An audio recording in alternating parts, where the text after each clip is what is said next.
Hello, everybody. It's 6:35 p.m. Central Time on the 14th of August, 2025. It's Thursday night here in the USA.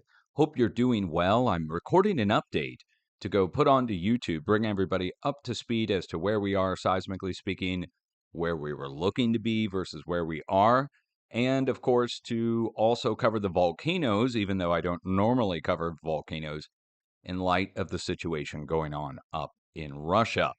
So, if you're not aware of what's going on, in the past few weeks, a series of large earthquakes struck up in the North Pacific, starting a few weeks ago with a 7.4 earthquake up in Alaska, followed a day and a half later by another 7.4 earthquake that struck over here at Kamchatka. Then, a few days after that, an 8.0 range earthquake struck up here in Kamchatka, followed by a boatload of activity going down along the coast of Kamchatka, down into the Kuril Islands, where we are today with our newest earthquake outbreak at the south tip of the south tip of Kamchatka, going now well down into the Kuril Islands themselves. And this has been an ongoing saga for like the last 2 weeks of breaking here 500 or more miles from where the 8.0 is, all the way up here, down across into the Kuril Islands. And really, to tell you what's breaking, we need to go look at the USGS plate boundary map here. And again, let me get this on the screen, just make sure you can see it, that this red line map that I show all the time really is coming in handy now, because from up here, right to the east of this inlet, that's where the 8.0 was. And then all of this breaking down to the south. And that's just the tip of the iceberg, because next to where the 8.0 earthquake struck, a volcano that hasn't erupted in 500 years called Krasheninnikov erupted, and also several other volcanoes are now erupting around the location. So Kluchevskoy is a regular eruptor that we see on the list, but going up to 27 to 30,000 feet, okay, that's pretty big, even for that volcano. And then there's others on the list that we don't normally see all the time. We'll just scroll down and show them to you. Kluchevskoy, again, is on the list multiple times. But when you start seeing other ones like Bezimiany, there's Krasheninnikov, again, the one that hadn't erupted in 500 years. But Bezimiany showing up on the list. Let's see if I can even find it. I was scrolling earlier somewhere here. There it is. Bezimiany, 10,000 foot high blast, flight level 100. And let's see who else is on there. Karinsky is also on there. So Krasheninnikov, Kluchevskoy, Karinsky. I mean, it's enough that I'm starting to wonder what's going on here in general when we talk about seismic. Okay, well, the seismic look at these ads on the side. That's hilarious. The seismic in conjunction with the volcanic. So that's 4 different eruptions, each one going above 10,000 feet, some going up to 30,000 feet in here, and one of which is a volcano that hasn't erupted in 500 years. Now, on the opposite side of the plate, all the way down here in Chile, a volcano that hasn't erupted in 2,000 years was elevated from green to yellow by officials because of seismic activity, and the volcano is called Laguna del Maule Volcano. So Laguna del Maule. And I didn't know much about it. I didn't even know where it was, but it turns out it's just here north of where our travels underneath point is in Chile. Ooh, 1 second, guys, 1 second. Okay, sorry about that. Again, had to click a few things, make sure everything's working. But when we go down here, we can look. Let me type it in. Let's see. Laguna del Maule. There it is. And I'm probably butchering the way that's pronounced. It could be Malay. It could be Malu. You guys know me and the pronunciation of things. But let's just go ahead and click on the info from the Smithsonian and go over to the volcanism information from their actual website and look at the eruptive history on it. And again, I mean, you don't have to take my word for it. The Smithsonian tells you on the eruptive history there. Last eruption was 0050 BC. So 2,000 or more years. And apparently it looks like it goes every 2,000 years or so. And it's 15 by 25 kilometer wide caldera here with outbreaks that have happened on the sides. Take a look at this. Here, let's get a side view on this. Look at that. So lava flows that have happened, then you have blast point that's obviously down inside of the caldera there. 15 by 25 kilometer, which is big. So if it erupts, I'm not saying it's going to, it's just the professionals have elevated it from green to yellow. And if it hasn't erupted in 2,000 years, it's worth paying attention to. But the seismic, we're not getting the feed on that. It's all small earthquakes at this point. Just worthy of mentioning that a volcano that hasn't erupted in 2,000 years is there at the tip of the arrow, right at our travels underneath point. And we go to the opposite side of the plate, and over here, the one that hasn't erupted in 500 years is going. The difference is the one that hasn't erupted in 500 years has already erupted now, and it's next to where the 8.0 earthquake is. And all of that is happening along the plate boundary system in the Pacific. These red lines, so let's get back to the Pacific. There we go. And in the Northwest Pacific, it's not just at Kamchatka. This leads into the rest of the update here, because look at the earthquakes going down along past Japan down towards Taiwan. And we go back to the start of the week, and you'll see it's really the whole line going all the way down to North Philippines. And we're at 4.7, 4.8. Then we get up here into Japan, 4.4, 4.5, a 4.9 to 5. I mean, you see it. It's a stepping stone path of the same sized earthquakes. But when we look here, it kind of makes more sense. From North Philippines, right at this bend in the plate here, it looks like a little arrow or divot. From there, north, all the way up into Kamchatka. This whole thing moving in just 5 days' time is what we're looking at here, 5 to 6 days. And it's all on a mid-range 4 to 5.0 level. And then, topping it off, we're looking for a break to happen in between Japan and Kamchatka, or Japan and the North Kuril Islands. Do you see how there's a big open area right here? So we have a giant open area, and we have to watch this area for a new break to take place that's bigger than what's on both sides currently. And right now it's 5s on both sides. So that means we could go up into the 6 level, maybe even larger. I'm trying to get it within a magnitude. It could go as high as 6.9 to 7. But somewhere in the 6 range to near 7 is where I would look. And I would look right here in the middle of the Kuril Islands. Second spot to watch is up here in Alaska. And in light of what's going on, in case you guys don't know, there's like some kind of big summit that's going on. And you've got leaders from Russia and the United States all doing this Alaska meetup or something. It's very strange. But the spot that we have to watch, we have a 4.3 here on land up here next to Mount McKinley, the highest point in North America. Let's go over and look on the USGS map and show you where that is. All the way up here, right? But if you look at the USGS map versus Google, which is the actual view, you see it makes a bend up to the north and then it goes down to the south and meets back up with the plate boundary here through BC. So really, this spot up here, even though Mount McKinley is right here and the plate boundary is marked all the way out in the ocean, they're tied together on the edge of the North American craton. So look up in Alaska. You can barely see it. It's kind of hard to see because it's a 2D representation on a 3D thing here, but edge of the craton goes up and bends over into Alaska, and that's where we pick up with our earthquakes, and then we take a step down from 4s to 3s, and we're not getting the Canadian feed, but if you did, you would just see a bunch of 0s, 1s, 2s, and 3s going down through Hecate Strait, down through BC. But we don't even need that feed. You can imagine it with your mind's eye if you want.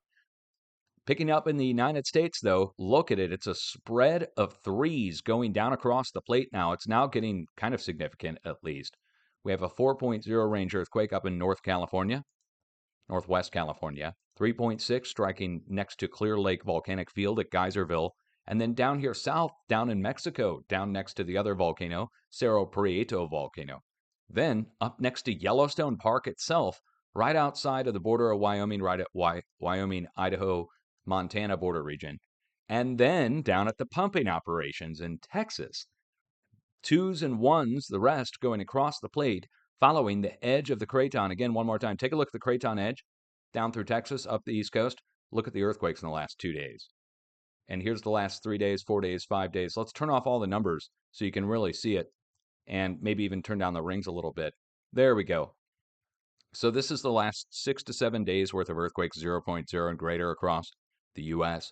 And just make note of down through Texas, over to the east, and then a hard northeast up the east coast. And that's a perfect match to this, the interior edge of the craton where the earthquakes are striking along it. But the reason the earthquakes are striking along it is significant because there's a wave that's going across the plate and it's dropping off clusters of earthquakes about all the same size within a hair of a point of each other all the way across the plate as it drops off earthquakes along the way as the wave passes from region to region. It's a standing wave of some kind down in the plate. Explained that a bunch of times. So what are we going to look for? We're going to look for a new outbreak here. Now, on land, though, it's different than out in the ocean. So out in the ocean here, we were told that there's this place called the axial seamount that's getting ready to erupt. Out here on the Juan de Fuca fracture zone. See this? It looks like a lightning bolt shape out here off the west coast, zigzagged. Well, that zigzag fracture zone actually belongs to the Pacific. So here's the Pacific plate, and the zigzag edges are just fractures in the edge of the plate. And then here's the Juan de Fuca plate.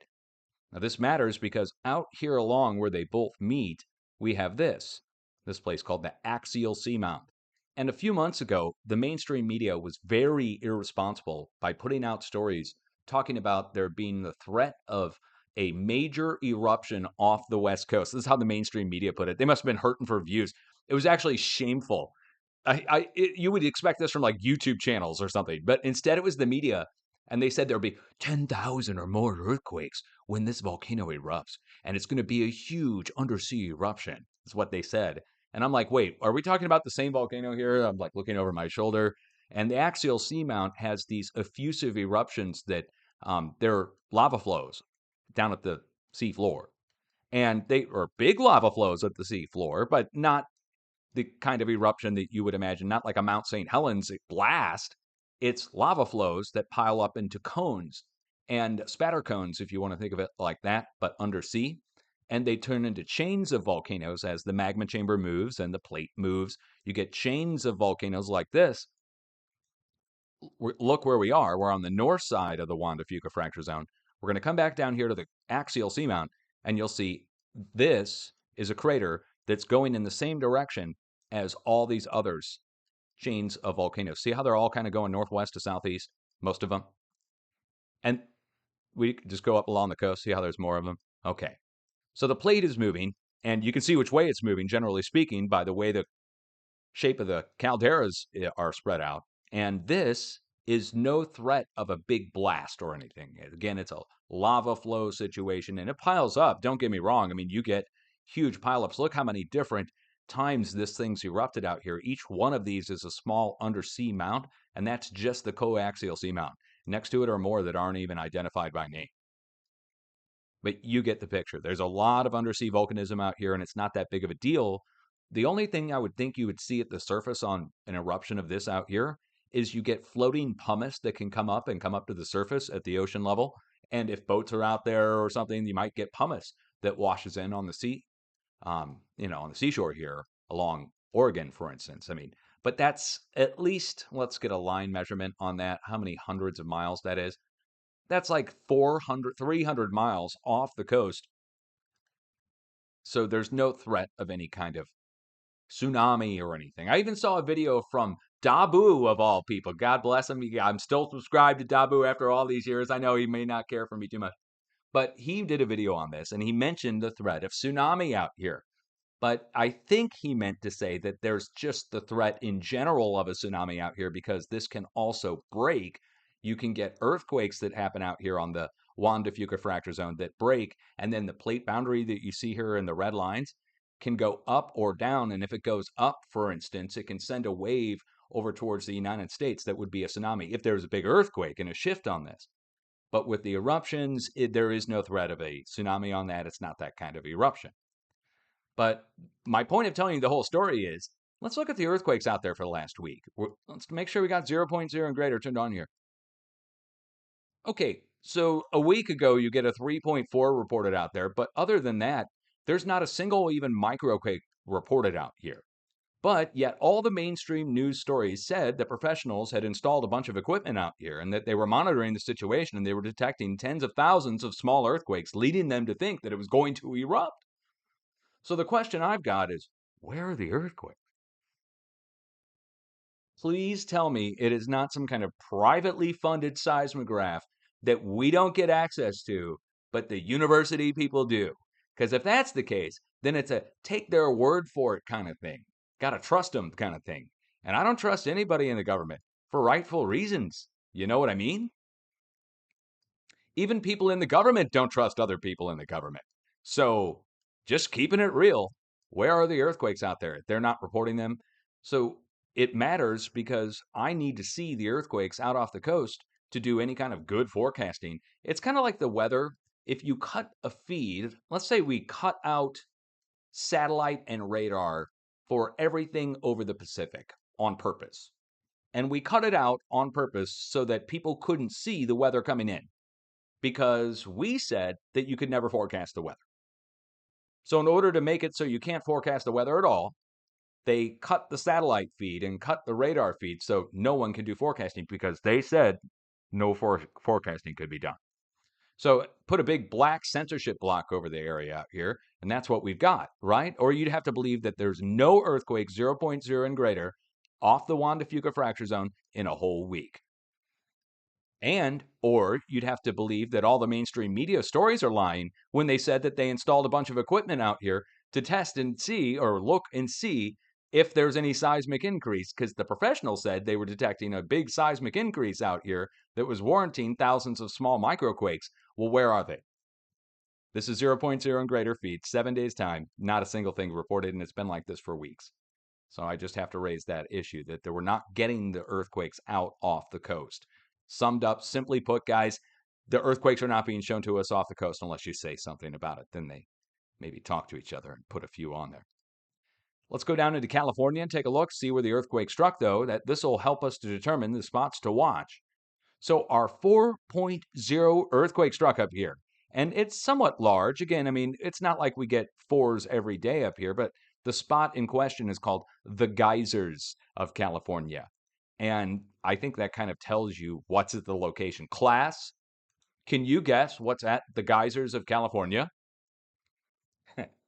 So, of course, geysers. But the geysers at a geothermal field, and they've been actually tapped into to divert the steam as well as injection points where humans inject water into this thing to take the steam up to turn the turbines on the hillsides. And they actually use human sewage to do that now. They inject human sewage down into the ground here, which then sends steam up to turn the turbines. And we're on the edge of Clear Lake volcanic field. That's why there's even geothermal heat there to begin with, on the edge of the volcanic field, which is itself on the edge of the San Andreas Fault, north of San Francisco here, which I can show to you on the USGS map right here. San Andreas right next to it, Clear Lake volcanic field up. Okay, volcanoes are next to plate boundaries, and there's the San Andreas. San Andreas is just the plate boundary between the Pacific and North America. So you get a bunch of volcanoes there. And that's where our big earthquake is, plus a huge stack of earthquakes. Small microquakes, but still a big stack. The rest are going and bending back up out into the ocean. I wonder why. Let's go look. Well, look what goes up and out into the ocean. The edge of the San Andreas that connects into the south part of the Juan de Fuca, where we're not getting any seismic reports out in the ocean on purpose by the professionals.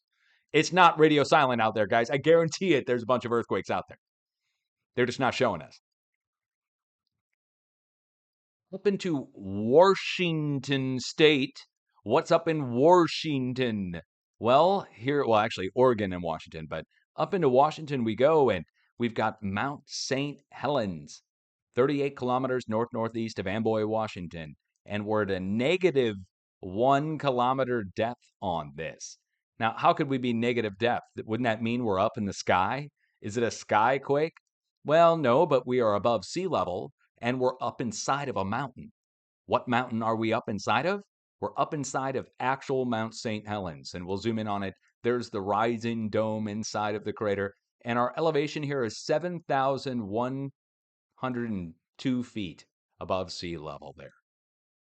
So the earthquake is happening up above sea level, negative 1 kilometers up inside of Mount St. Helens, and that's where the earthquake in green is there. Then two similar sized microquakes on either side of the volcano. As we go to the northeast, same sized earthquakes, and they're striking right below the crater of Mount Rainier, 23 kilometers east-northeast of Ashford, Washington.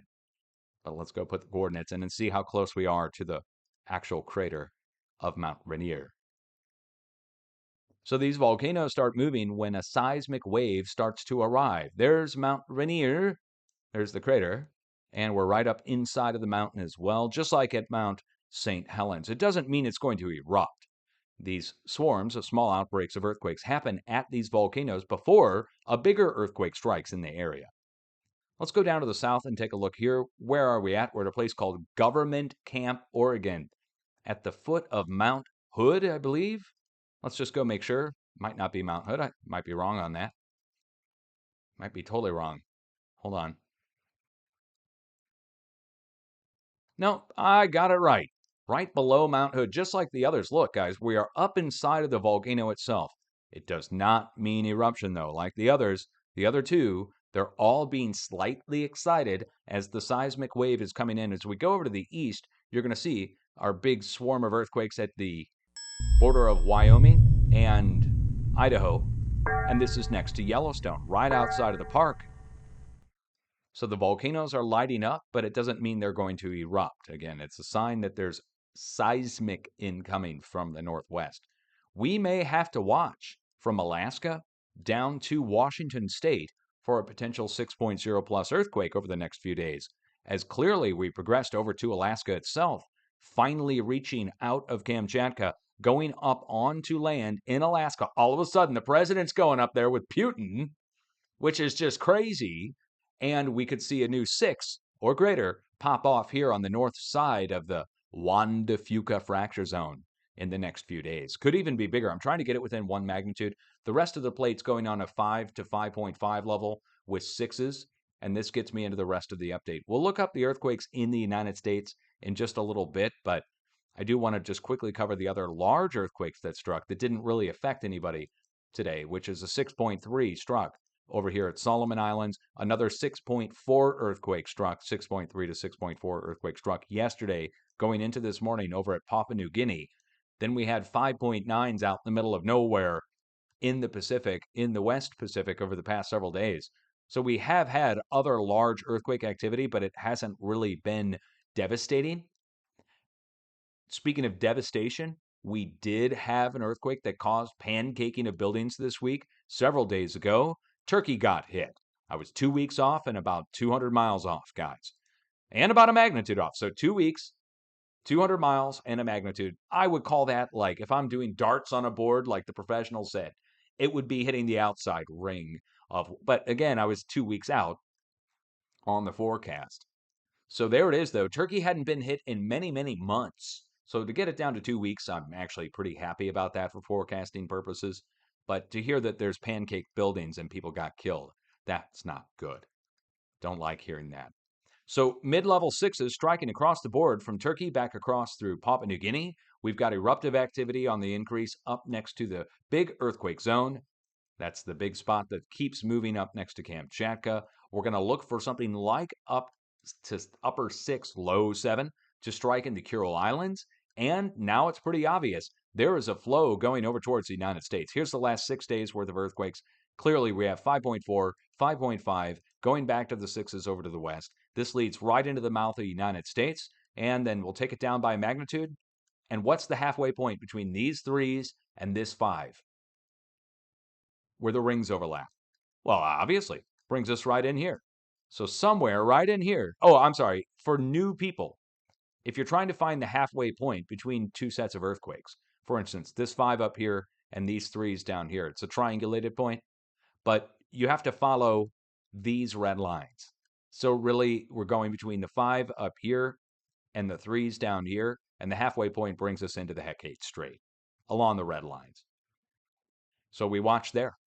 And it could go even larger than what I'm looking for, but I hope I got it right. I think we'll be in the 6 range. That's low compared to where the rest of the plate is and the rest of the planet is. Looking into Central America, if you're from Central America, if you're a viewer of mine, you saw an increase this past week going in Mexico. 5.9, another 5.8 next to it. 2 sets of earthquakes right next to it. Santiaguito volcano erupted. Same with Popocatépetl. It came back on the list. So we've got some volcanic going on here, 2 sets of 6s. Let's show you what's there on the plate boundary map. Well, I'll be darned, it's a red line branching off over to the east through Guatemala that connects over to the Cocos Plate here. And the Cocos Plate really just connects, like a wing is on the east side of the Pacific Plate.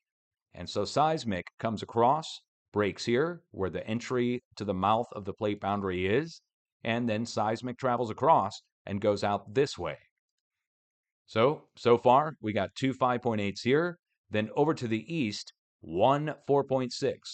I would expect in the next 2 days for us, maybe 3 days, 72 hours, for us to see a big outbreak in the Eastern Caribbean that could go up into the mid-range 5 level. I'm trying to get it within the magnitude. So if it goes anything bigger than that, actually, let me be specific about this. It might not be the Eastern Caribbean. It might be the Central Eastern Caribbean, which will bring us down here into Dominican Republic and Haiti, of all places. Western Haiti had the big earthquake a few years ago. And you guys remember several years ago, Haiti got devastated with another massive earthquake in that same area, in the Port-au-Prince area. Another spot to watch, which I don't even think people even care about, but just statistically speaking, if you're watching for forecasting purposes, between our X's here, we should see a new break as well. It may go up in the 6 range as well. Be kind of rare for out there in the middle of the Pacific. South America, like I said at the start of this update, has kind of sat out for the last several weeks while the rest of the plate went into overdrive. Now we've got Laguna del Maule Volcano elevated, hasn't erupted in 2,000 years at our travels underneath point. Okay, so it's blocked. Obviously, it's blocked there. We haven't seen any breaks there. And instead, a volcano, 2,000 years, comes back at that spot. I'll watch both spots, or I'll watch the same spot for 2 things. One, of course, the volcano. That's just because the professionals talked about it. But we would watch on the coast of Chile as well for a significant break to happen that could be equal in size to what's been happening up here in Kamchatka. So it could be a big earthquake due for Chile in the next few days, next 7 days or less from today. Today's the 14th, so we'd be basically looking till next Thursday, till the 21st. 7 to 10 days are my watches, but I only issue the warnings for 7 days. We'll look for 3 days after in case in some instances, but we'll watch for the next week for the potential of a large earthquake, big earthquake, really big, to strike down in South America. As we go over towards Europe, let's just quickly round this out. People in Nepal at the Nepal-India border here next to Bangladesh over to the east. We need to keep watch there for something going into the upper 5 to low 6 level. Now, I know that might not sound like that big of a deal. If it goes any larger, first of all, that's a big deal. But if it even is in the upper 5 to low 6 level, it's big enough to cause damage. They have a lot of stone stacked structures made of cobble and cinder block, and those are not reinforced. And you get a big earthquake in a rocky area that's like this on the edge of the plate boundary up at India. Let me just show you what I'm talking about over here at India, where India meets Nepal. Over to the east, you got Bangladesh. So that's where we're going to watch there. Keep watch. I know it's for 7 days is what the watch is for, and we could go up to near 6.0 level activity. Mideast, the only spot I would watch right now is Afghanistan. Magnitude-wise depends on what comes out of the West Pacific, so it kind of hinges on, we have to wait and see. So I'm going to wait and see on Afghanistan magnitude-wise. By the end of this forecast, by the end of this time period, I think we'll be talking about Afghanistan. So I'll be issuing a warning for Afghanistan soon, but I don't know what to issue it for yet because we still have to wait for all the things that I just told you about to take place. We're getting beyond the forecastability that my method provides. Normally 7 to 10 days is what I look. We're more looking like 7 days out. I'll be talking about Afghanistan to watch out for the next 7 days. United States, West Coast. Like I said, off the coast, we're not getting any kind of readout of what's going on. On land, tells the tale of a flow of earthquakes going across the edge of the North American craton. And this is good. We want to see the seismic flow go down through Texas and up the East Coast.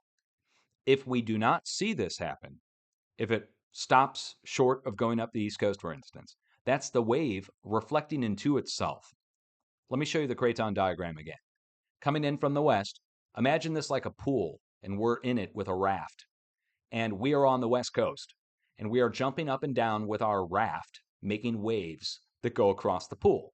And on the other side of the pool is the edge of the pool where the arrow is on the east coast. And the wave gets there and it reflects back to us. And it follows the orange line back to us. And we jump up and down again and create another wave and send it across the pool while the other wave's coming back towards us. And you do that several times. And what happens is between you on the west coast and the east edge of the plate, the edge of the pool, a standing wave begins to form and it builds in power. The more you jump up and down, the more the wave goes over and reflects back, comes back to itself. Another way to describe this in sound, it's called a feedback loop. You can see it. It'll build and build and break your amplifier, blow out your amp, or break your speakers. Well, in this case, the halfway points are found between the waves, and seismic breaks in the middle points between all the different halfway points between the earthquakes. And it gets a real mess when you start reflecting back into yourself instead of going across and out. And so now the wave has gone across the whole plate, dropped off threes at least down to Texas, twos all the way up to Maine and Canada and Quebec. But the rest of the planet is going on the 4 and 5.0 basis. We are on the 4 and 3 and 2 basis. We are a full magnitude under where everybody else is around the planet. But there is a reason for that. It's not any kind of magic. I don't think they're beaming it out with HARP to Jupiter. I don't think that we're devouring it at CERN in Switzerland. I think that the wave is going around the whole planet and it takes away about a magnitude's worth of energy by the time it reaches all the way over to the United States. So the wave starts with our deep earthquakes in the West Pacific where our letter Ds are. See where our letter D is there? And we have two letter Ds here, here, and there. Okay, so off the coast of Japan, off the coast of Kamchatka, two in Indonesia, and one at Fiji. Where we have deep earthquakes, we then see a spread come up, out, and spread away. And since that takes place, the deep earthquakes at Fiji, Indonesia, and Japan, it spreads up, out, and away towards the United States last. It goes up and around the bends and reaches to the opposite side of the planet. It doesn't just go straight across. The only place it goes straight across is towards South America, and I believe that's because fracture zones exist across here that connect between the two if you go look. It's wild. So there's a seismic wave that spreads around the planet, and the United States is the last to get it in most instances. You see there's a yellow line or yellow arrow here that connects between Japan and the US. There's only been a few times in the past mega quake level activity, 7.5 plus. 7.5 plus level activity, we've seen like a tennis match or a ricochet back and forth between these two for multiple days after a large earthquake. Japan 2011 was once. There were the two 7.5s to 7.9s that struck underneath Typhoon Lekama. That was another, where we saw a back and forth take place. That's why the arrow is there. Hardly ever gets used. So there are some instances where we do get a back and forth straight across, but that's only when there's a huge shift taking place. That's not taking place now. Right now, we're seeing the whole Pacific shift. Well, I shouldn't say that's not taking place now. The Pacific is shifting, but we don't have any mega quake earthquake activity. The USGS over-exaggerated that 8.0 earthquake from last week, taking it up by a full magnitude almost to 8.8 and calling it the sixth largest earthquake in human history. I just dispute that, and there's no way it was. The way we know it wasn't, there was no tsunami really to justify it, and the damage is for moderate damage, not what you would expect on something like an 8.8. Plus, they upgraded it an hour and a half, 2 hours after the earthquake struck. So, I mean, oh, and all the stations didn't show it either. So that craton diagram will stick in your head. Once I get it stuck in your head, you guys will memorize it and you don't have to ever see it again. Apparently the button that I press all the time never works, or I just don't notice and it stays on the screen. Do you guys have an earthquake plan? Now that I've got your attention with that craton diagram. Do you guys have an earthquake plan? And this is serious. It's a good question to have. to ask you, and you should have an answer for it. Now, the plan is just going to be, if an earthquake hits, where do you take shelter? I know a lot of people think that they're supposed to go underneath a doorway or a door frame. That's apparently a wives' tale, according to the USGS. They said that that has never been said by professionals and that they've never told people to go underneath door frames. Go look it up. They've Mandela affected away the door frame thing and said that it's a wives' tale. Okay, so where do you take shelter? Underneath a table, desk, or strong, sturdy bed, if possible, to protect yourself from falling objects. Don't get underneath a glass table. Don't run around screaming earthquake either. Apparently, everybody already knows an earthquake's happening. So get underneath a table or a desk and then urge others that you may see running around to do the same.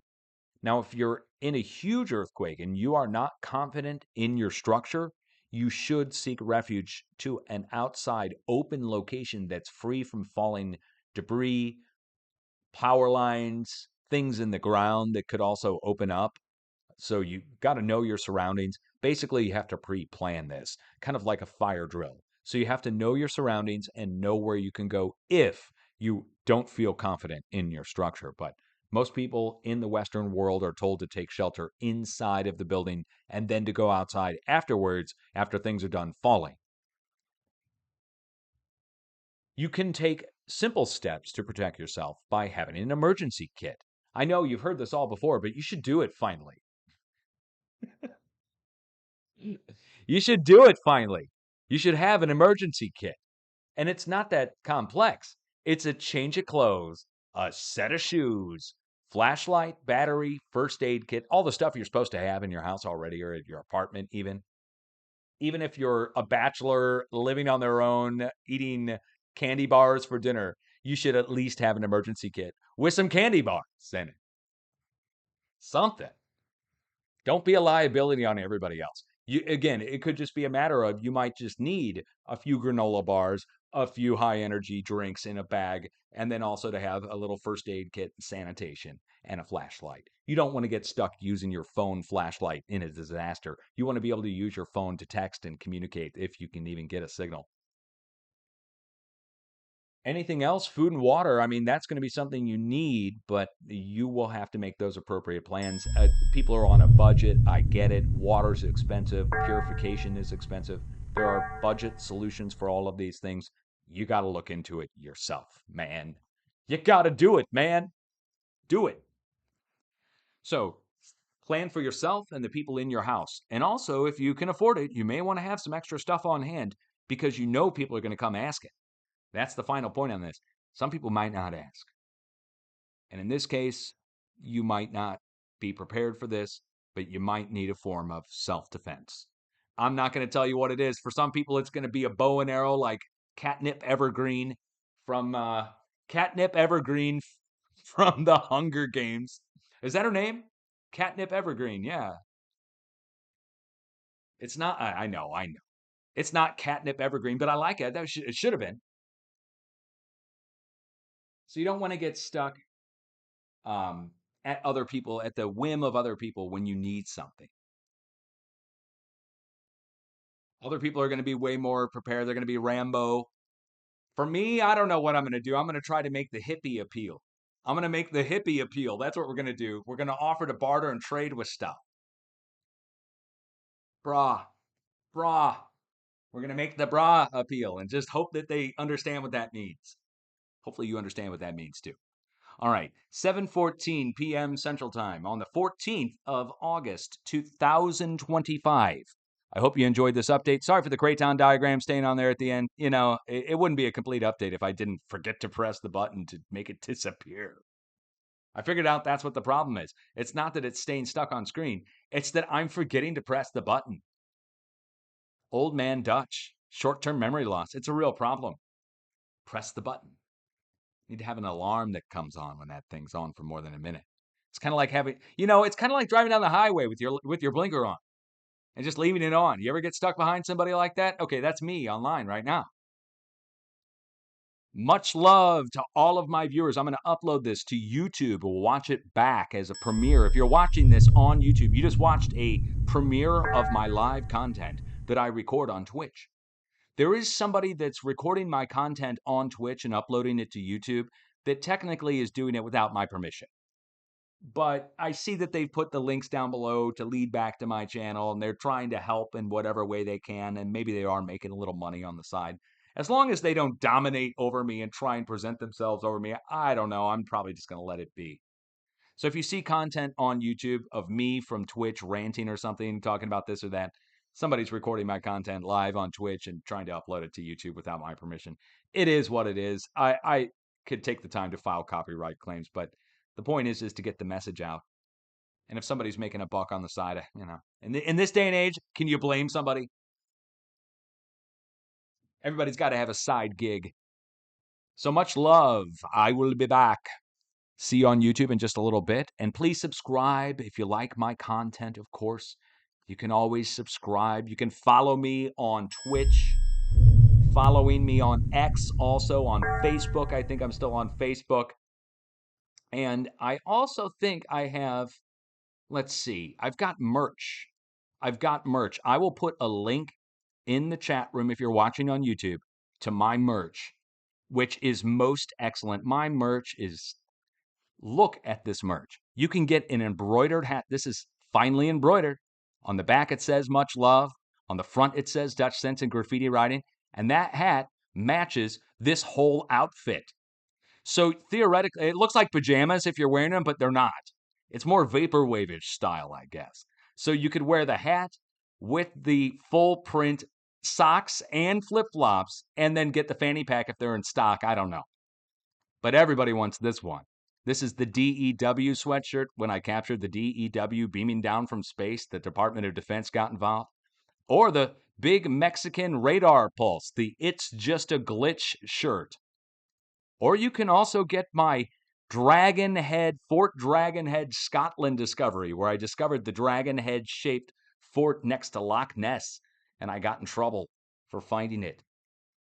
It's a current military base, but it was built 300 years ago. It's in the shape of a dragon's head, and I found it, and everybody got mad at me for finding it. It turns out a secret society might be based out of there. Not joking. And then you can also get your standard Dutch Sense emergency orange with my logo on it. So there's my shameless plug for my merch. You guys can come over and check it out. There's more stuff on there if you want to get it. If I need to make money, I can sell a t-shirt. That's what I always said. But I don't know if I'm a good salesman. I'm not. So do you need a t-shirt? Hey, you need a shirt? I'm going to get a van and pull over on the side of the road and sell roses at Valentine's Day. Velvet pictures and blankets on the side of the road. Clones in Colorado on the side of the highway, that kind of stuff. Much love to all you guys. I'm done recording as of now. 5, 4, 3, 2, 1. Much love.